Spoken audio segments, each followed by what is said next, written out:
Hello, everyone, and welcome to this special event, which we're calling Exploring a New Way of Being. And I want to thank everyone here as I look around the room, seeing people from all over the world. And so, feeling very grateful, a lot of appreciation for our coming together. My name is Rick Bissonette. I'm here with Mano, Joanna, and Jeff, part of the team. One Meditation and invited Elizabeth and Thomas to be with us today. And I'm sort of guessing that most of us know who Thomas and Elizabeth is, but it's always nice to have a little bit of a picture of who they are. So I have hopefully a short little introduction to give that I found interesting when I was reading both Elizabeth and Thomas's bios. So share that a little bit with you before we turn it over to them. So Elizabeth is a leading authority on gender development and author of a best-selling book, Mother-Daughter Revolution. For the past 4 decades, she has worked on the front lines of gender and cultural evolution as an activist, a researcher, a journalist, spiritual explorer, and a transformative educator. She has traveled across continents in her lifelong pursuit of freedom, creativity, and equality between the sexes. Her work has appeared in academic publications, popular media, international anthologies, as well as the now defunct quarterly magazine Enlighten Next, where she was senior editor for nearly a decade. And interestingly enough, that I found out, she has made multiple appearances on Oprah, Good Morning America, and NPR. And Elizabeth is committed to the creative potential of teaching with others. She has continually offered programs on evolutionary worldview, meditation, evolutionary philosophy, women's development, and evolutionary dialogue. Thomas, as I read a little bit of your bio, began studying philosophy at the University of Vienna, specializing in consciousness, social evolution, using the work of Martin Heidegger and Ken Wilber. He worked with Austrian radio and as a freelance journalist. He is also the founder of the German magazine Evolve, where he has served as its editor-in-chief and now serves as publisher, and holds responsibility for developing programs on meditation and dialogue. Thomas also has taught at the Master's Program for Conscious Evolution at the Graduate Institute in collaboration with Don Beck, Susan Cook-Gruder, Alan Coombs, and others. And he lectures internationally and gives seminars on evolutionary spirituality and dialogue. He has pioneered the development of the merge dialogue process, a new consciousness-aware collective process for creative engagement. And he currently hosts a weekly web broadcast, Radio Evolve. Thomas also spent the last 20 years developing this unique emergent dialogue process called Emerge Dialogue Process. And with Elizabeth, they have been guiding and hosting online courses for several years. They believe that this kind of dialogue holds unique emergent potential to take us beyond the boundaries of ourselves and what we think we know and who we think we are. and connect human beings in a radically fresh and deeper relatedness. And lastly, in 2015, Elizabeth and Thomas created One World in Dialogue, which is a yearly and free 24-hour online event that brings sacred activists, spiritual leaders, community builders, transformative artists, all together locally and globally, in a live participatory healing ritual for all of humanity. This 24-hour event has been occurring the first week in December for the last several years. You're all invited this year. We here at One Meditation are also holding 4-hour quarterly gatherings with Elizabeth and continuing to honor this unity and this one world in dialogue. Our next gathering is next week, a week from today, where we will be with Rami, who is the executive director of Zen Peacemaker. And we will bring a recording from Charles Eisenstein from his sharing from last year's 24-hour One World in Dialogue. So together with all these projects, Elizabeth and Thomas's hope is that they can give rise to a global field of aliveness and relationship that in itself is actively intervening and challenging the cultural status quo of separation. And just personally in my contact with Elizabeth and Thomas, I have found them to be extraordinarily warm, caring, and loving people, and deeply concerned of what is possible between us. And so that is why they're here today. And just want to thank you dearly for being here and taking the time and turning it over to you.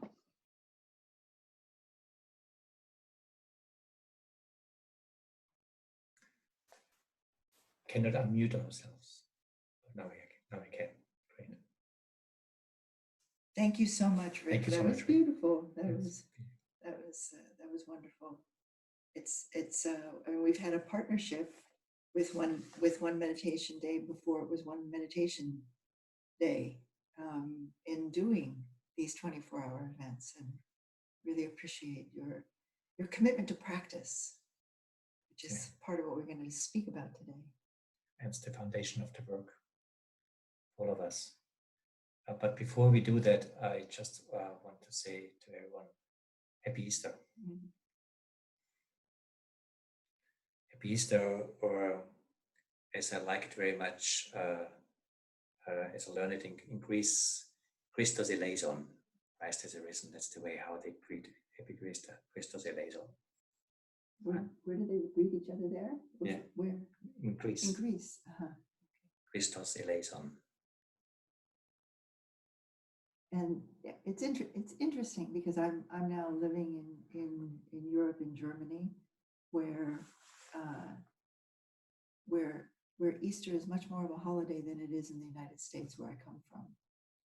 And it's been interesting to reapproach the holiday not from a Christian-centric perspective, but in honoring a profound yearly ritual of resurrection or transformation. And I think it makes it quite extraordinary that we're coming together on this day of transformation in a situation of such complexity and chaos, sadness, and potential. I mean, I don't want to make too much out of it because I don't want to get too esoteric with this. But there is something about that we are in a global crisis, of a global standstill, that really, and not just in a good way, brings the world to a stand and really brings everything down. People have to go to home retreat. Elizabeth told me the other day a story that seismographs tell that the level of the how you say the Vibration. vibration dropped by 50% globally. So there's something happening to this globe, and again, it's a little dangerous. You can easily make a spiritual bypass thing out of this, and kind of ignore that we are in a very unknown moment, a crisis. There's maybe a lot of difficult time ahead of us, but there's also something which is a standstill. And just to let that in, I don't think we ever in our human history ever had a moment where the whole global system was so close to a synchronized standstill. And then, and that's the kind of a synchronicity that I want to touch, but not too much on. Of course, the whole Easter myth, particularly in the Christian variation of it, has to do with death and 3 days being dead and resurrection.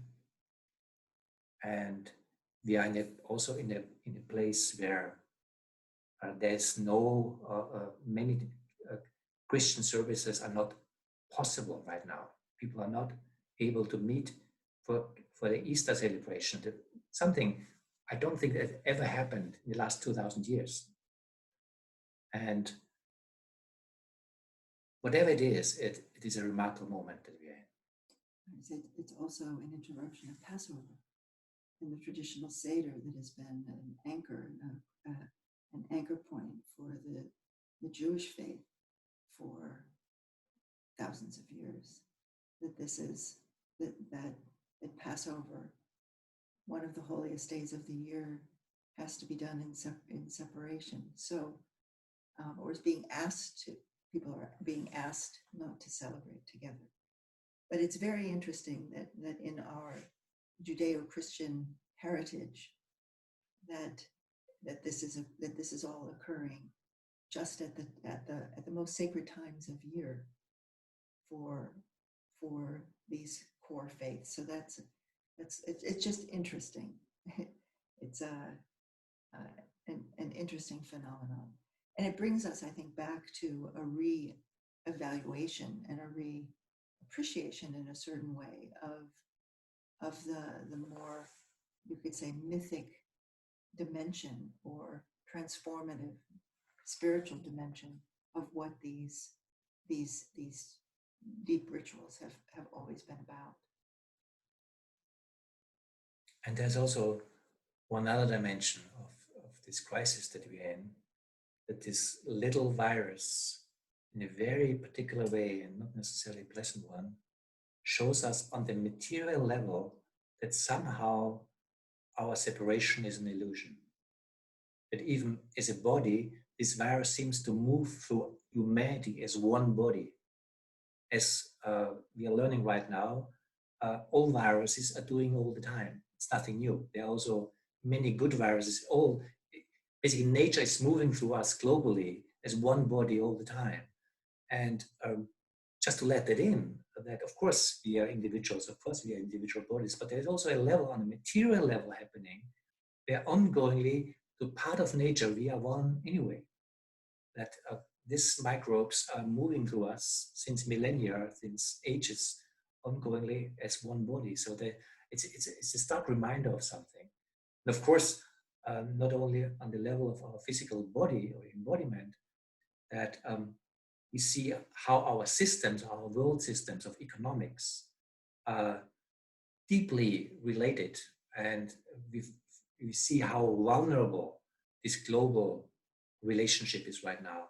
And then we see also through social media how consciousness is moving in a viral way around the globe. So there is a very strong marker in many ways. And again, it's not just in a very nice way. It reminds us that on many levels we are one. Actually, someone said yesterday that there was the reports in the news about wearing masks, that there was a shift in thinking about mask wearing from I need to protect myself to wearing a mask protects everyone else. And that shift from an I center to a we center is in alignment with what you were just saying, Thomas, in terms of the realization that we are not separate means that the we that we are is together in something. And that it seems that there is, that this very, very concrete, very real situation, very tragic in many ways, and very unknown, has a potential to make us much more aware that we're not just individuals, and we're not just nations, we're not just people with certain religious beliefs, but we are a we of humanity. And of course, this corona crisis does not happen in isolation. There's this crisis of the virus. There's also a discussion how much is this crisis real? Is it exaggerated? There's a lot of a crisis of trust also happening right now. There is a lingering, or more than lingering, economic crisis that maybe will be more than an economic crisis, that quite likely will be an economic depression. That's more, not so much like 2008, more like 1929. And the unemployment rate in the US, I think everyone is aware, is tragically exploding right now, and similar things are happening around the world. And the climate crisis hasn't gone anywhere. So we are in a kind of system meta crisis that can be quite daunting to let in. And there are many things to respond to. But one thing that I find particularly important for people and communities who are grounded in the depth of meditation and spirit is that there is something that has to be brought, or can be brought, to this global situation from us. Because there's many things that are needed right now, from social answers, from political answers, from economic answers, neighborhood help answers. Many things are needed right now. But one thing that comes out in many conversations is the virus is contagious, but also fear is contagious. There is a pandemic of fear. And at the same time, we also have to acknowledge that also trust is contagious. Trust is contagious when trust is grounded, has strength, and has reality.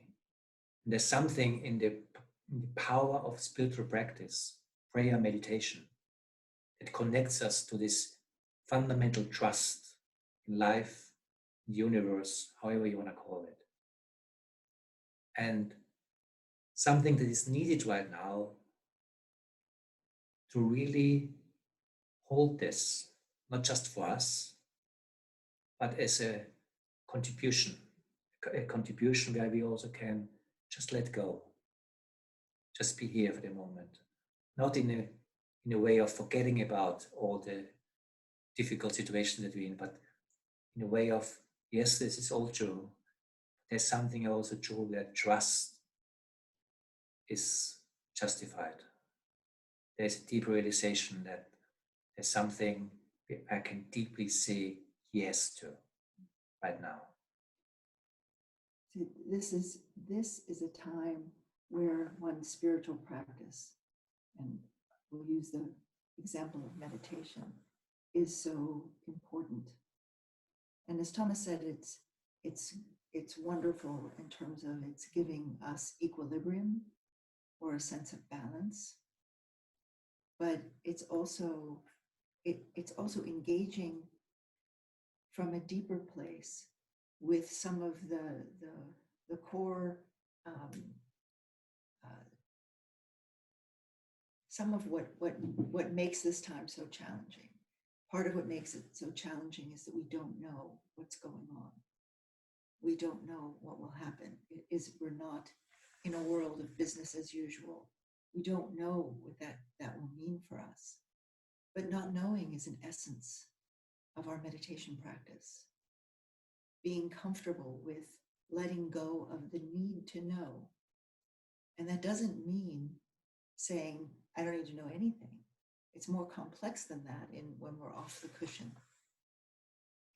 It means not being comfortable with uncertainty, being comfortable with the fact that we might not know for quite some time what this all means. We're meaning-making creatures. We want to know, but our comfort with the depth and wisdom of not knowing that we've discovered through meditation, that not knowing is not a place of stupidity or ignorance, but it's where new impulses for a deeper wisdom can come through. So, right, we're going to speak now about meditation practice and why the foundation in meditation is so important now, as for oneself, but also, as Thomas was saying, in creating a field of trust, but held by people who say, I know I can trust in life. I know I can trust in consciousness per se. What's going on may require a lot of inquiry, a lot of engagement, a lot of confusion, but fundamentally, I stand for life. I stand for a trust in the depth of life, and that life is inherently creative and inherently wants to live, to grow, to develop.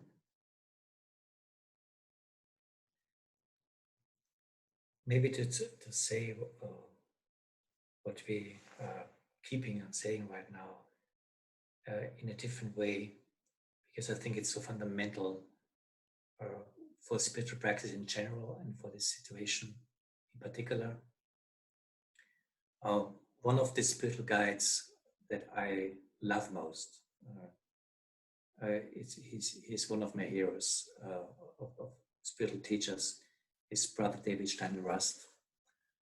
And he's just, whoever met him, I had the chance just a couple of times for an interview for our magazine, Evolve, to meet him in person.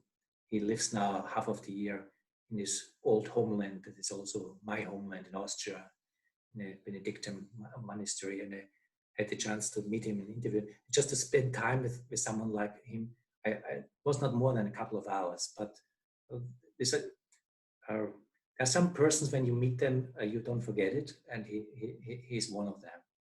And he has one story that he keeps telling, and since I've heard it several times from him, I keep telling the story from him. He quite often asks, so what do you think is the main message of the Bible? What do you think? What do you think is the main message of the Bible? And of course, things come up. Love your neighbor like yourself, and the Ten Commandments. He says, yeah, that's true. That's all in there. But there's one sentence in the whole New Testament that you find more than any other sentence. And this, he says, I think is the main message of the whole Bible. And this sentence is, you shall not fear. Do not fear. This is the one sentence that you find most in the Bible. Do not fear. And independent if one sees spirituality in a Christian context or in any other context, I think this do not fear is one of the most fundamental, if not the most fundamental messages of a deep spirituality, that things don't even have to work out good. That's not the point. It's not happening in time. there is a deep reason, whatever the reason is, that we don't need to fear. And this seems to be also the message of meditation, of letting go. Yes, I'm talking about Brother David Steiner-Rust. Sorry about that.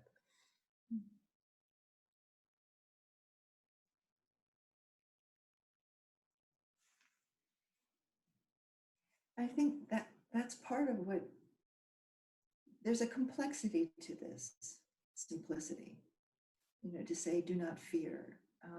It doesn't mean, and I appreciate what you were saying, Thomas, it doesn't mean that everything will turn out all right. All right in our terms, in our way of understanding what would mean all right, meaning that we're allowed to continue to lead the comfortable lives that we've been leading, or that our children will be okay, or that we will have an easy passage out of this life, or that there will be world peace. It doesn't mean necessarily any of those things. It means that life itself is inherently trustworthy. And that's a much deeper engagement with life than that which most of us, most human beings are engaging with. But that's the purpose of spiritual practice, is to open our awareness to the deeper dimensions of life itself. And to realize that in that depth, we are all one, that we are the life process. We are the life process unfolding. And it gives us a very different, it gives us a very different, different way into the lives that we're living, and particularly the kind of crisis that we're facing.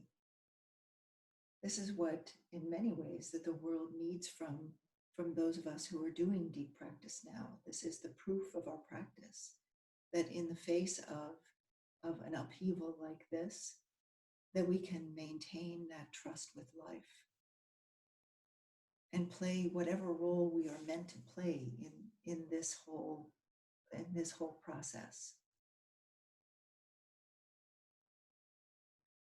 Thanks, Jim. We walk by faith and not by sight.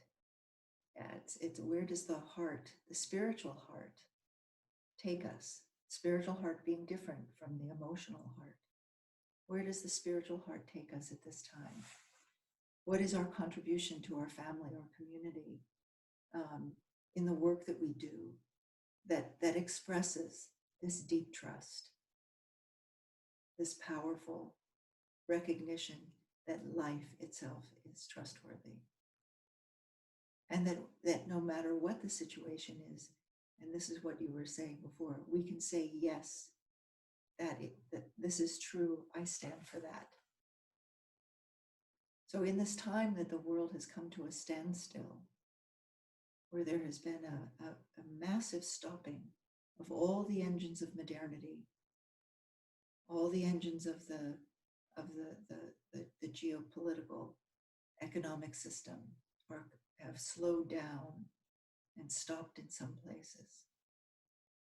Can we realize that there's a space here to be able to hear and recognize life as ourselves, as the network of living intelligence that we are on this planet, and align ourselves with that in faith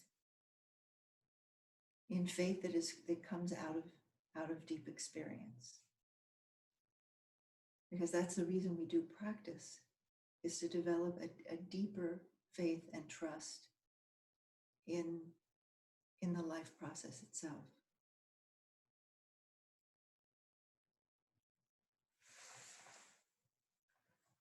And in the light of that, we would like to invite you to just go together just for a short time, for 5 minutes, again, into the space of meditation. Just allow us to Just let go. So let go everything that is what I said. It's not about that. It's just to be here, to relax, be present.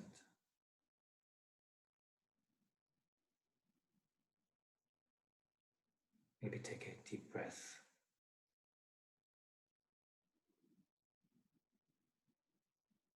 Allow your awareness also to be aware that we are together in this presence.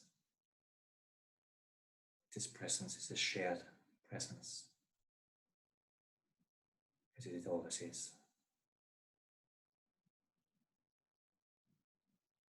Just allow yourself to let go.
Thank you very much.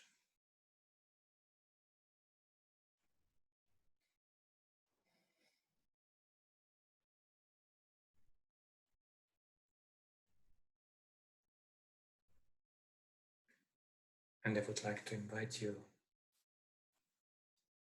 from this place of meditation to have a look at the screen.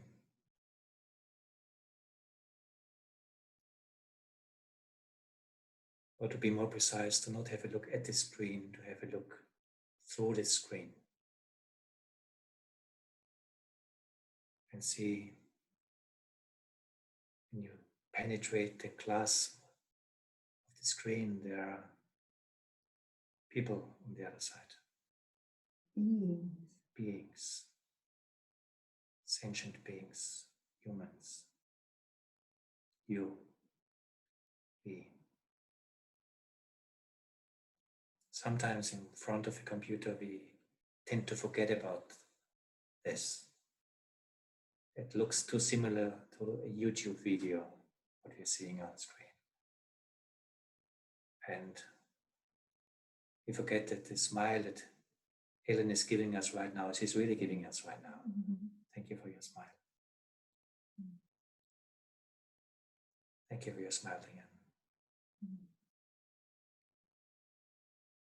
Just to be aware, we are for real in each other's presence right now. Yes, this is Zoom. Yes, this is my computer. Yes, this is the internet. But we are in each other's presence. It's a shared space. And it's real. It's not virtual. It's a real space of real relationship. Just to appreciate that.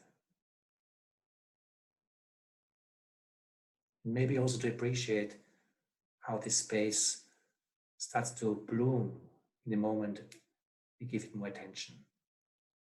It's like watering a plant. The plant has there before, but when you water it with consciousness, it's even grateful for us recognizing its presence.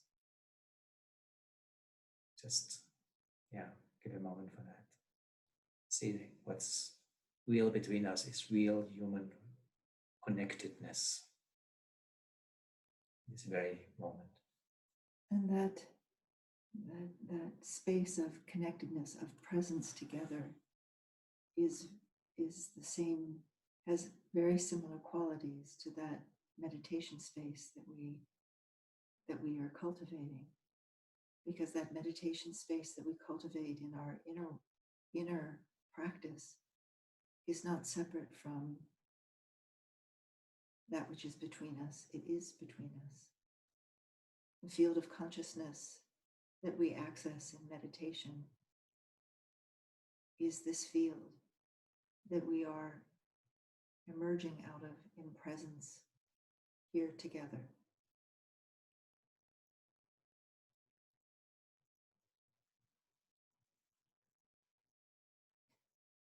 We see each other in our diversity, in our uniqueness, in our different smiles, different places, different cultural backgrounds that we're coming from. And yet there is this presence, this space, this field that is non-separate and that we share.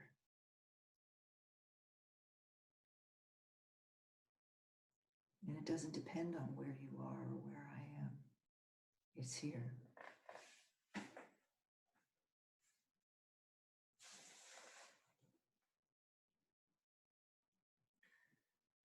And Manon, if you allow us to do a little experiment, we would like to use this moment to meet up in Diaz one-on-one. If as you are the host, you can do this to bring us in breakout groups, just with 2 people, and just for 5 minutes, just to share.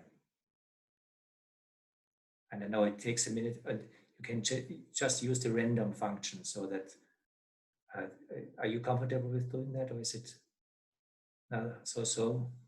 You want to shift it I- to us? Yeah, I'll give you the host. Yes. Okay. If you give me the host, then we can do this from our side. And while Thomas is doing that, just to speak together from this place of not separation, of discovering this presence between us. Yeah, and those of you, because I think there are quite a few people who are not on video. If you could come on video for this this part. Some of you may just be on the phone. That's different, but that would be great. And just greet each other, meet each other, be with each other in that depth of being that we experience in meditation.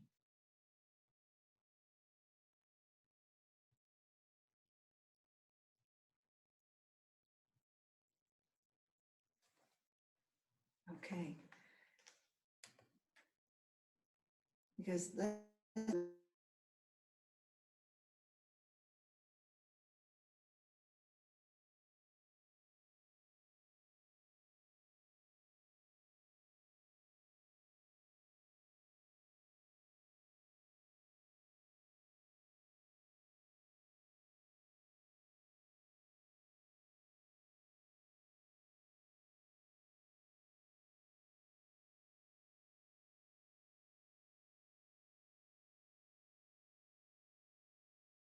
yeah, we've lost the host function, I think. We lost the host function. Something happened.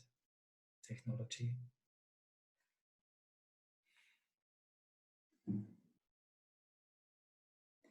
So just stay with the meditation space right now,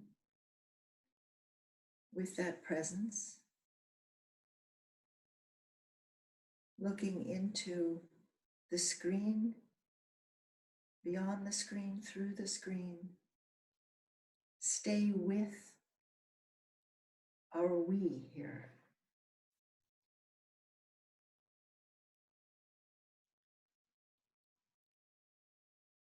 Oh, I know. We can't do it. I know. I think she doesn't have breakout groups enabled. Oh, Manon, do you have breakout groups enabled on your side? Do you know that? She definitely not. Okay. Okay. Now I have to unmute you. I see. Rick, you have.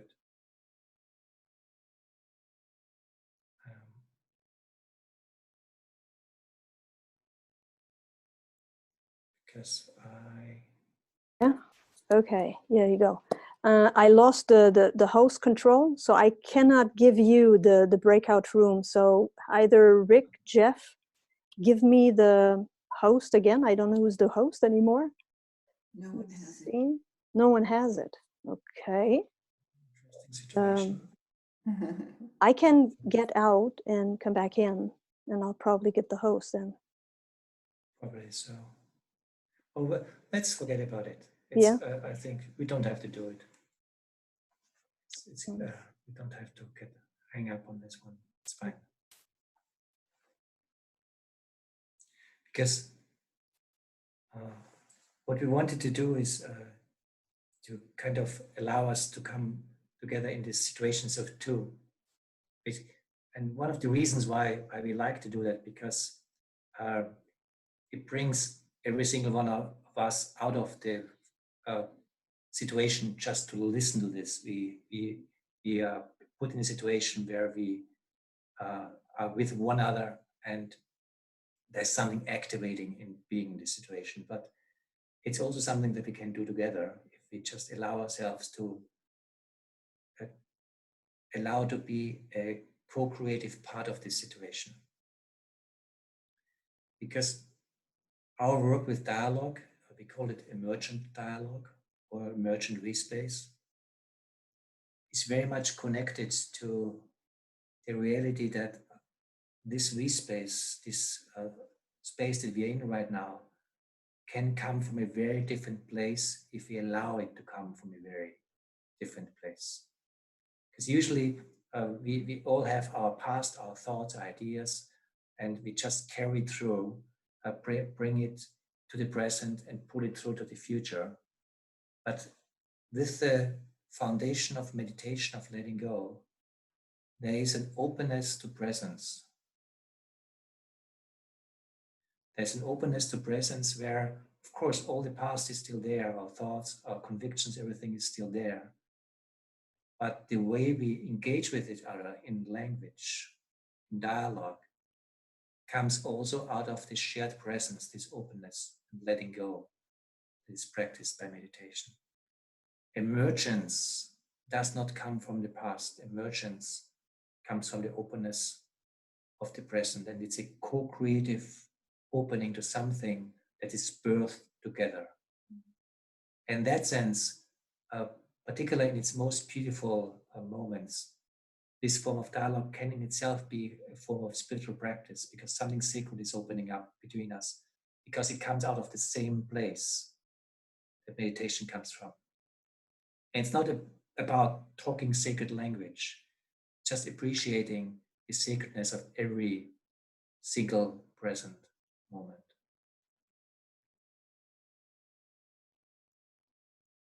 And appreciating that we are not separate in our engagement, that in speaking together here, sharing this presence together, that we are creating a new way of being together that acknowledges this, that the source of who we are is one thing, and yet we give rise to different experiences, different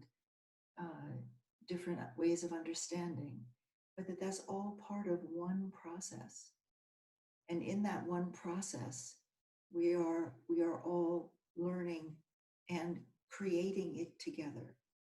And that is this is something that arises from the depth of meditation, from the depth of one's practice, one's capacity to let go in the moment of who you think you are, not so that you erase your knowledge and experience, but so that it can be brought fresh into presence, into dialogue as it's needed. So what we're aiming for is a living, process-oriented dialogue that comes from the non-separate presence of meditation as a new way of tapping into the potential, the creative potential that is inherent in life. And it is a serious practice. It's not necessarily easy. It needs time, it needs practice, it needs patience.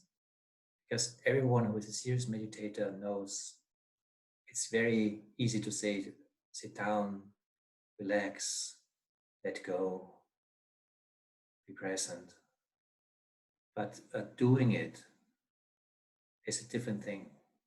Because the moment we do sit down, let go, follow our thoughts and memories, everything sometimes jumps to us, and the thoughts try to kind of pull us into the thought process. And it takes also vigilance and practice in meditation to just be aware, yeah, all the thoughts, they might be here, but I don't necessarily have to go with them. I can allow myself to develop an inner freedom from this inner thought process, so that something else, an open space, can open up in my awareness, and I can relate to this openness. Well, in the dialogue, there's an additional dimension to that, because in the dialogue, we not only let go of the thought process, we also engage with it. So there's something very tempting as soon as we open language to let go of this openness and dive into the hypnosis of language. But if we stay conscious of the present moment, stay conscious of this open space between us, this stillness, this emptiness, this openness can be part of the conversation. and it can be part of where we come from when we talk and what we talk to as we talk to each other. And then the dimension enriches the conversation that really transforms the way we can talk, free from past, free from thought, open to something that is an emergent presence. Mm.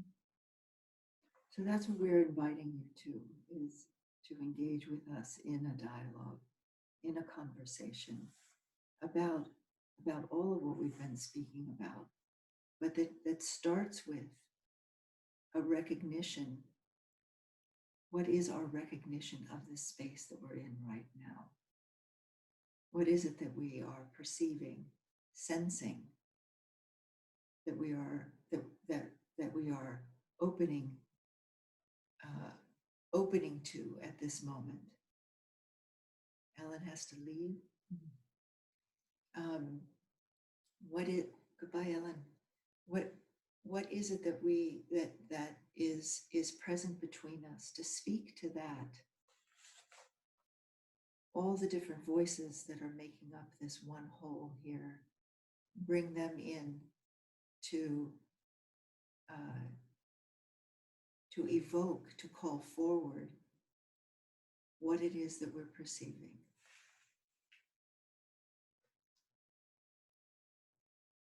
So I invite you, can you unmute everyone and then allow people to mute themselves? If you mute yourself. Yes, we'll unmute everyone right now. Okay. Thank you. And then you can mute yourself.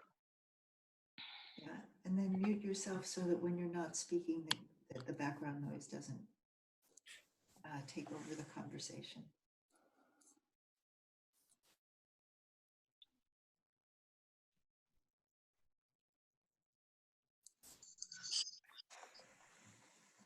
So this is just an invitation in this shared dialogue and to allow us to find out together where we want to go here.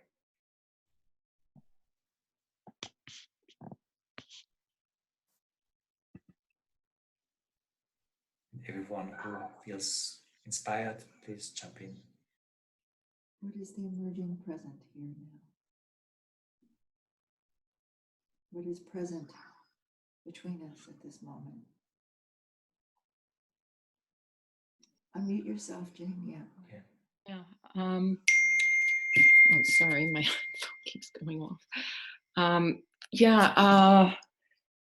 think what I'm letting happen is a surrender to whatever is occurring, because of course I'm thinking what I should do, how I should be, how can I engage, and I've been noticing in this time of isolation that I have the luxury to examine and be with and observe my thoughts and feelings a lot more than in everyday life when I'm engaged in a lot of activity. And so today, in this opportunity that I have to be with everybody online, it's full of thoughts about how I should behave. And so I'm just surrendering to that and to whatever arises, and just that kind of, because it seems to me that if I try to be somehow, that it's again from my mind, and it's not from that place that I can know how to be in relationship with everybody here on the screen. So I'm kind of putting myself in a vulnerable state right now of not knowing, and just being here and being present, and surrendering myself to the confusion of the thoughts and the emotions, and finding right now that what is emerging is a deep sense of gratitude. Thank you for allowing this to happen. Thank you very much, Jane, because I think what you're saying is true for many of us, because that's part of our thought process. Or what should I do now? And this thought in itself goes in a certain directions of ideas, what I should do or what we should do. It's basically, it's already looking in the direction of ideas. What I find very helpful in this dialogue is to look in a different direction and ask the question, what wants to emerge between us? Because every time I do this, I come to the point I don't know. But if I really do it, it brings me in a space of listening. And it's not a listening to me and my thoughts and my shoulds. It's a listening to this space that I have a little bit of a sense between us. Maybe just a little bit, maybe hardly at all. But there is a direction, that there's something in this relational space. And if I pay attention to this between us, it can show us what is possible, what wants to happen between us, not what I want to happen between us, but what wants to happen between us. And this curiosity and listening gives me an attention point that is outside of myself. It is already connected to the space that we are holding together.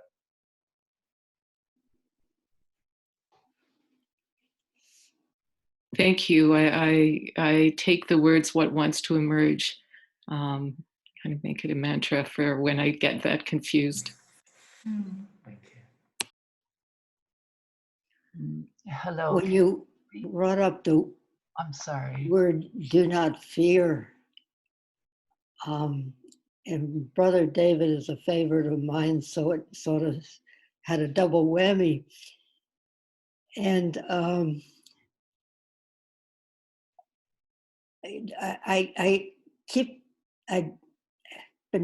thinking that love your neighbor as yourself hasn't been working for us. And as it sunk in, I realized that I've even, with fear, I don't want to think I'm fearful. So I even sort of push that down. And just because of the double whammy of you and Brother David saying that, it's opening up and finding more fears I can let go of. And very simple fears. And some of them, but the whole thing of trust,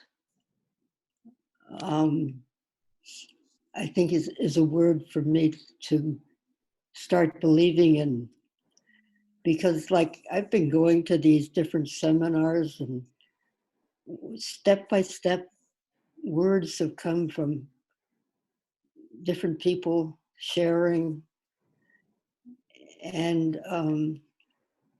we are all connected, because with my particular background and just coming with a group of people here and hearing these words that go to the depths of my being,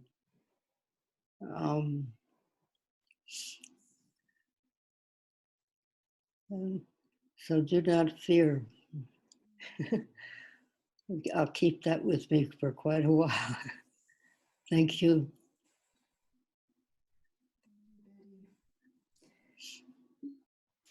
I think that the counterpoint to "do not fear" is what you were pointing to, Betty, which is of course trust. And I think that's part of what the spiritual practice is about, is developing trust in something that you can't see, that you can't touch, that you can't name really, but that you have a deep sense of is right and true. That there is something that is life, that is good. And to take the leap from that recognition to bringing that into one's life is how spiritual spiritual practice becomes an engine of transformation.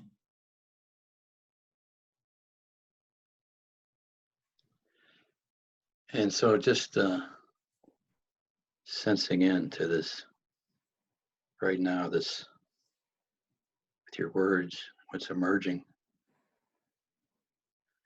And there's a sense of something very mysterious that is deeply yearning right now to connect.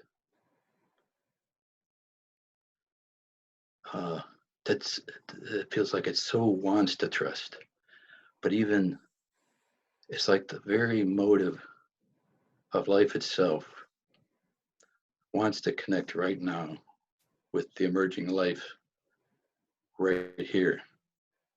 And it includes everyone. And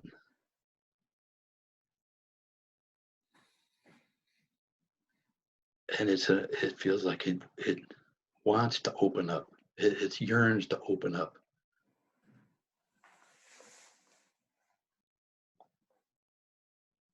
And this connection, it seems to be most profound thing there is in this connection. And like you're saying, I'm not sure how that is, but it's a trusting in this, what feels like a deeper motive that's living and surrendering to this motive. And I just, it feels so present.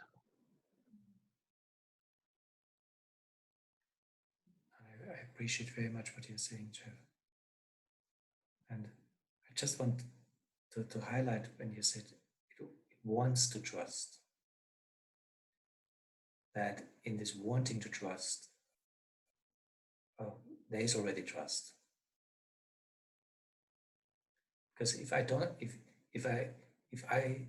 don't trust, I don't want to trust. But if there's a wanting, there is already, maybe in a tiny, slim way, but there is already some part that trusts, otherwise it would not want to. And the reason why I'm saying it, because it allows us to go through this bridge and not make a separation between wanting trust and trust. I already can go with this wanting, and then something opens up and it can be scary. That's the other side of it. But in this going in this trust and in this curiosity, what wants to open up between us, and trusting what wants to open up between us, something mysterious is allowed to happen, that we allow between us to happen, because nobody of us creates us. It is emergent between us because we give it space. And that in itself, I find something always very mysterious, but also very sacred and just very powerful. And it's interesting that the longing is it itself. The longing is the impulse of life. The longing is the recognition of that which is not separate. And it's you expressed it beautifully, Rick. I really appreciate that as you spoke, and I think this is for all of us, and this is part of this dialogue process, as you spoke to that longing, to that place where actually you're connected to something that's out beyond oneself and is deeply oneself at the same time. This same movement became more aware to all of us. Because that's part of what we're doing in this dialogue, is by speaking what it is that we're perceiving, what it is that's at the edge of our perception, what we're sensing into in this presence that we're all holding. It becomes more tangible and more alive and more motivated toward the emergence of what's next.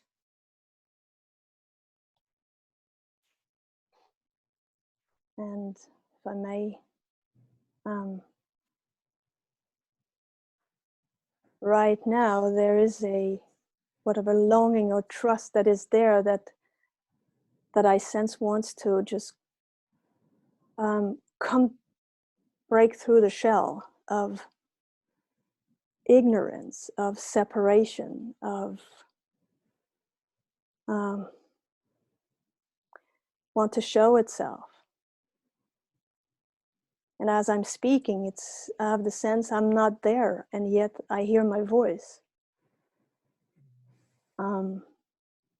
There is this one pull, movement, essence, I don't know, love, I don't know how to name it, and yet it's right here. It's being seen by all of us. It's being felt by all of us, and wants to live so deeply, wants to come through this time as us and through us. That is very, very beautiful, maybe scary, and yet there's this energy that pulls us forward to not fear. So I'm very grateful that you brought that with Brother of do not fear. That's beautiful, Manon. And where I tie in with what you're saying is a sense of the very deep, profound love and caring that's here with us now. Maybe it's scary, maybe it's feels elusive, but right now I feel the strength of it, which is us, and it's very moving. It feels like it's filling up the whole space that we are and beyond us. And it's something that we can always reach out and tap when fear comes up. And it's our love and care for each other and of everything.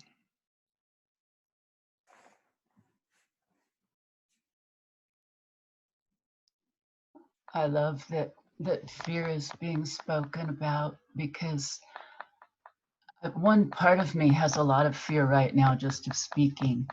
And I think it's from feeling like I wasn't heard most of my life. and yet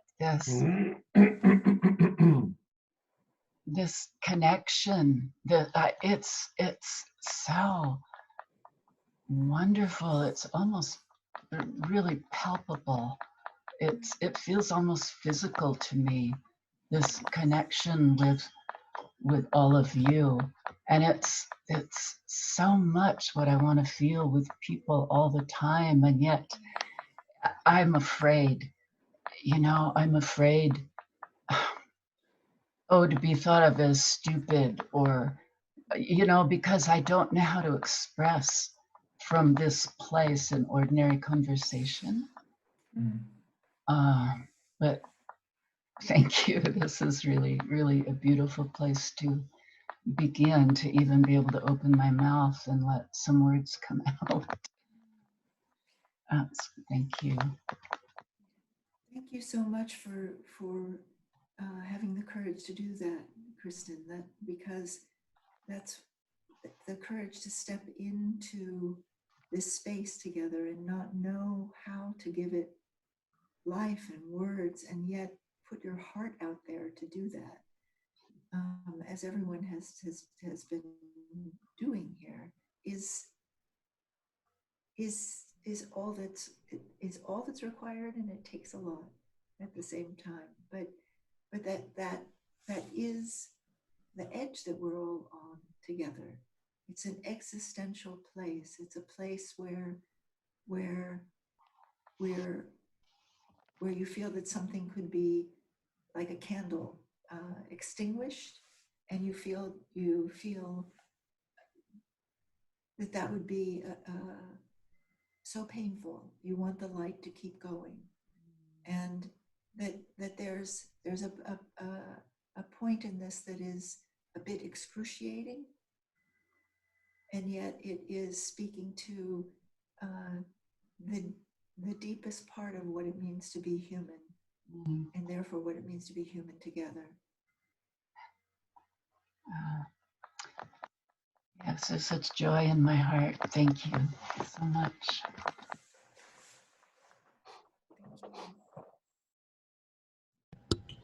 I'm deeply aware of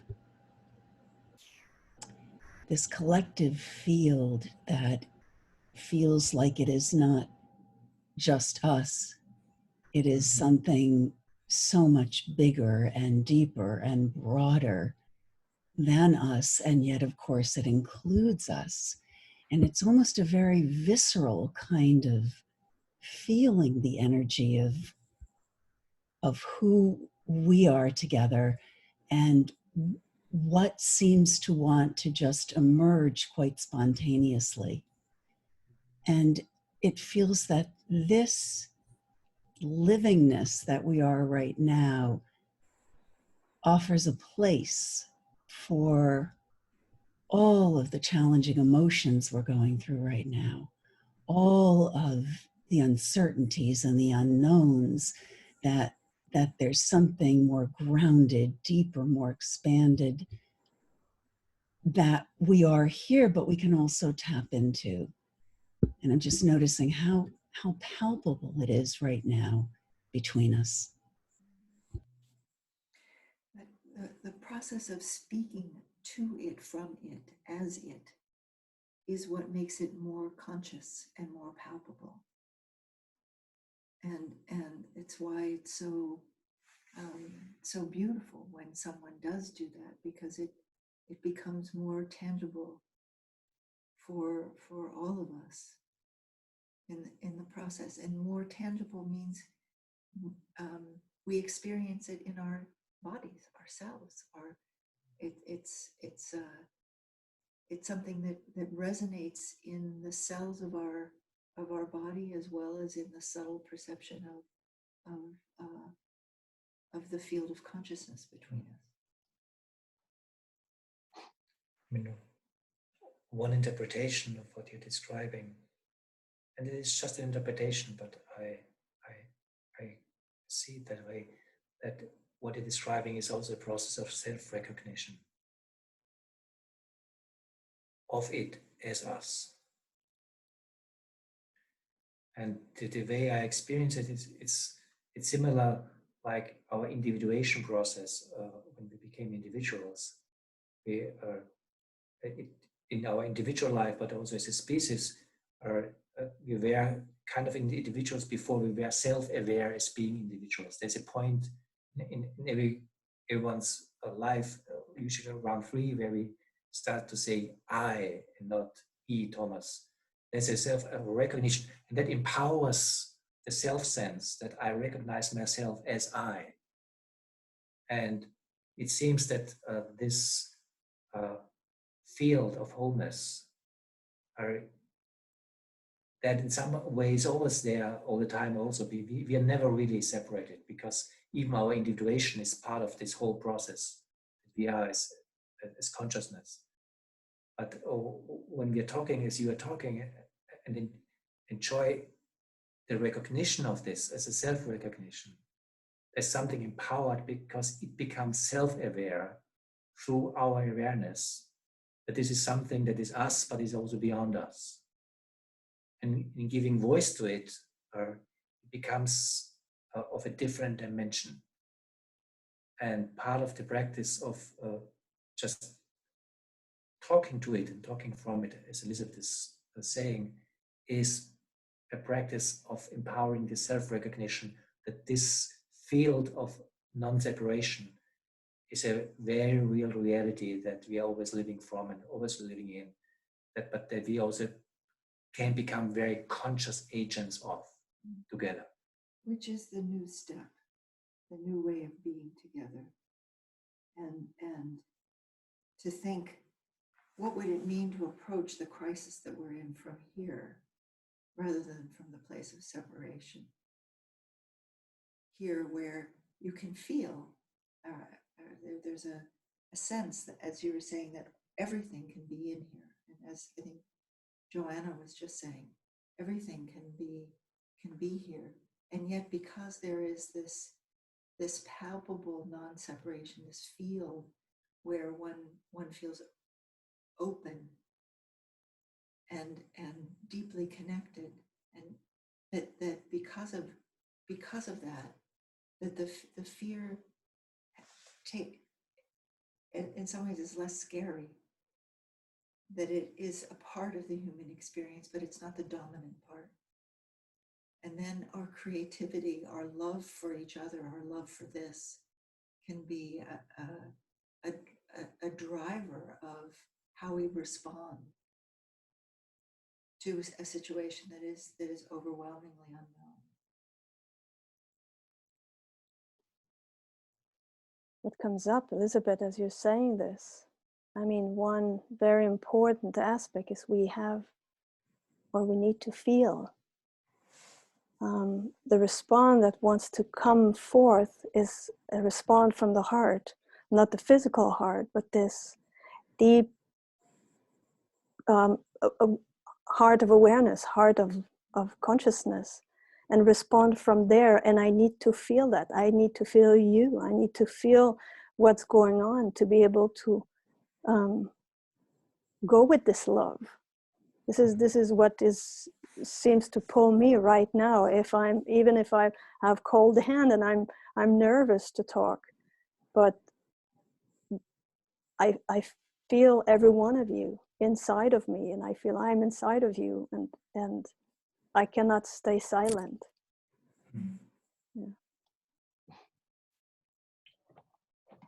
Yeah. Yeah, it's just appreciating what you're pointing to, and you mentioned, Liz, about the longing is the love, and really experiencing a sense of listening through the body, a sense of body intelligence. And it's not so much, doesn't feel like it's so much, oh, this is part of it, this body mind is part of it. There's a larger context that I can't see, and yet energetically I can feel it, and it has a longing and a drawing to it. It's like almost feels like it's a leaning into.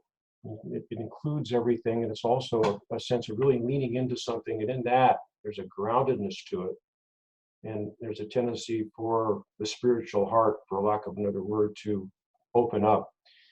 And I was thinking about a term, I think it was Jesus said, pick up your cross and follow me. And it actually has a sense that this is a living example of what he's pointing to. You know, right there between the already and the not yet, opening up and trusting into that spiritual realm and surrendering to it, leaning into it and allowing it. And in that, there's a sense of non-separation, a sense of a higher calling, a sense of both ascending and at the same time being very grounded.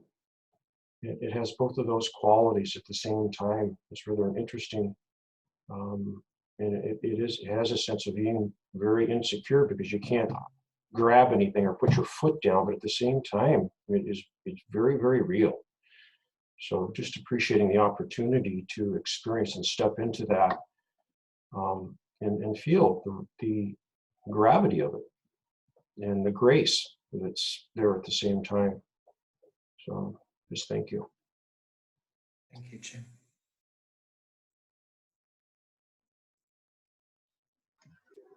When I'm listening and let all the words get in, I notice there is as if I can kind of reach into the words, and when I see all the faces on the screen, I can reach into you. Or am I listening or seeing you more as on the surface, like as if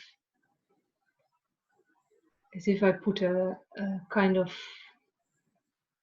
separation between you and me, and I can just sense it, how even in my eyes, if I look at you, that my eyes can tense, and then I'm like more looking at, or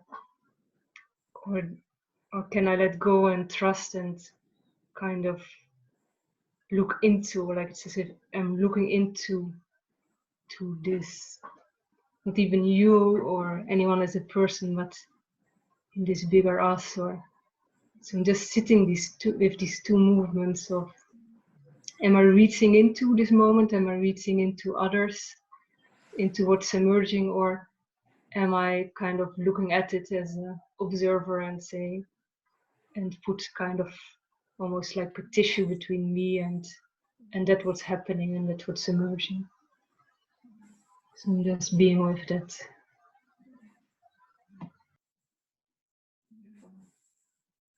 Thank you, Lisa.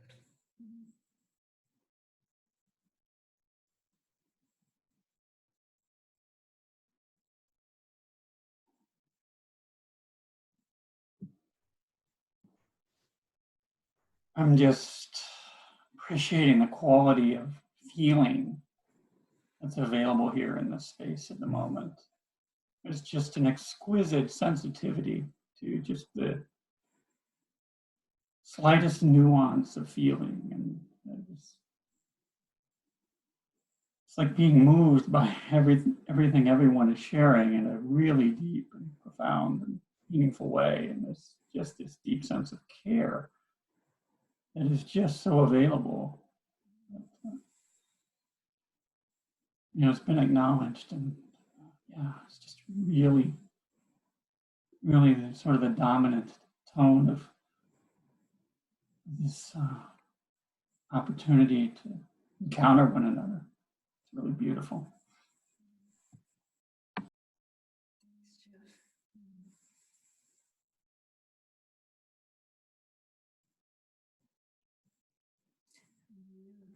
Everyone here with their meditation practice is so fortunate because you have this capacity to put aside your being wrapped up in thought and feeling and at a personal level. And so that then opened into the living space of connected presence, of being together in this, allow something to flower very quickly. It's quite striking. Mm-hmm.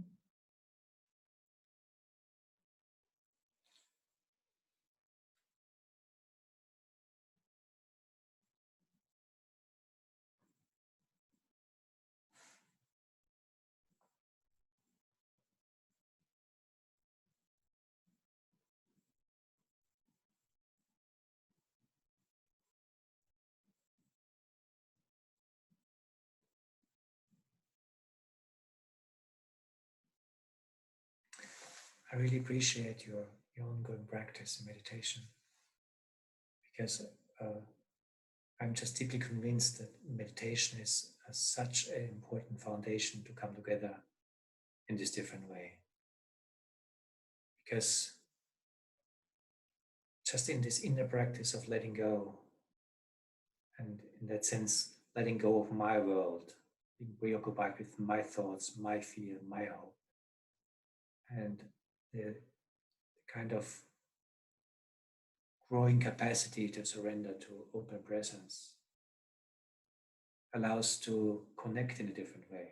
That connection is not just my connection of my personal context to your personal context. That can and is part of it, but it's held by something bigger, and something that's not held in this kind of karmic succession of time. It's held in this openness of presence, and it can weave with each other, but it needs awareness and it needs spiritual strength in order to hold this openness. Because as soon as we engage with language, language has the tendency to bind us back to our habits, where we usually come from when we are in the habit of using language. So there is also the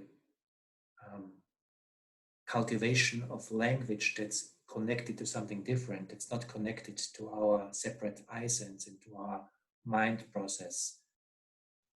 And that we have to free language to grow beyond itself and its limitations, because there's a language that's capable to talk to this. Mm-hmm. Language can be a limitation, but language can be also an opener.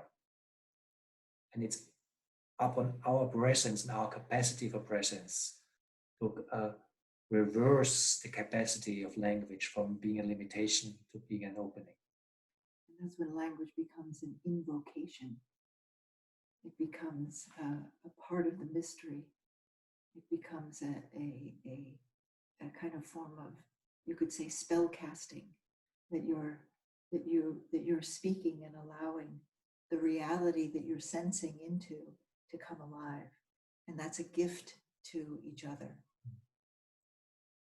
And it's that gift that is what we feel is so important about this form of dialogue that is so rooted in meditation and the not knowing and letting go that meditation teaches us, as well as the realization that there's a much deeper dimension to life that is trustworthy. And it's our hope is that that ironically, this crisis that brings us together in this very in the recognition that we're all in this mysterious, chaotic period of time on this planet together, that it also brings us together in a recognition like this, that we are not separate at a deeper level, and that's actually a very positive thing that can be brought then into our trying to make sense out of all of this, our deciding on which directions we want to go, what we can give our communities and families for support, that this becomes a real foundation. So I guess that's thank you. Thank you very much. Thank you so much. Thank you, everyone. Yeah, thank you, Elizabeth and Thomas. And through an old thing come back to my mind, reminding us of what we really are and what we can become. So very grateful. Thank you, everybody. I'm just going to unmute everybody. So if we want just to say goodbye, and again, Yeah, with just- parade. Yeah, go ahead. Go ahead. Just one word. Happy Easter. Easter. Yes. An invitation. Thank you, everybody. Happy Easter. Thank you. Happy Thank you Easter. so much for Happy coming today. Easter. Much love. God bless. Bye-bye. Much love. God bless. Hey.